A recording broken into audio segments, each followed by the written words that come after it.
Dopo un'intensa giornata di scontro politico, l'Assemblea regionale siciliana ha approvato mercoledì sera il taglio ai vitalizi con 38 voti a favore, uno contrario e due astenuti. La legge voluta da Partito Democratico e Forza Italia, corretta dall'emendamento di Diventerà Bellissima, ha permesso di trovare un'ampia maggioranza.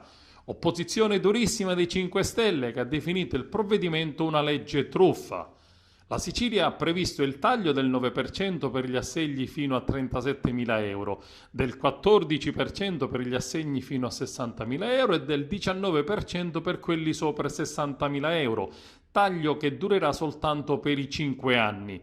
Il vincolo infatti dei 5 anni è rimasto integro.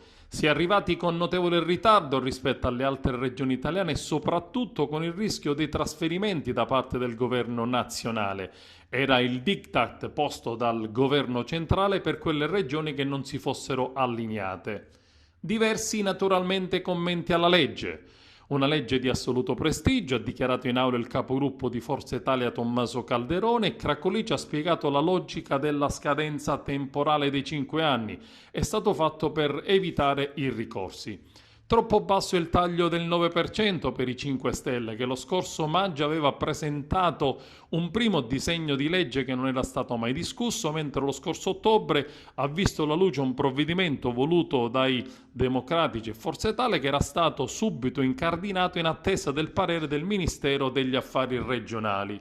Anche il presidente della regione Musumeci ha dichiarato sicuramente un passo avanti rispetto alla proposta originaria. Prendo atto del fatto che il Parlamento ha voluto affrontare e risolvere un problema molto serio sul piano etico ed ho profondo rispetto per il lavoro compiuto dal Parlamento siciliano.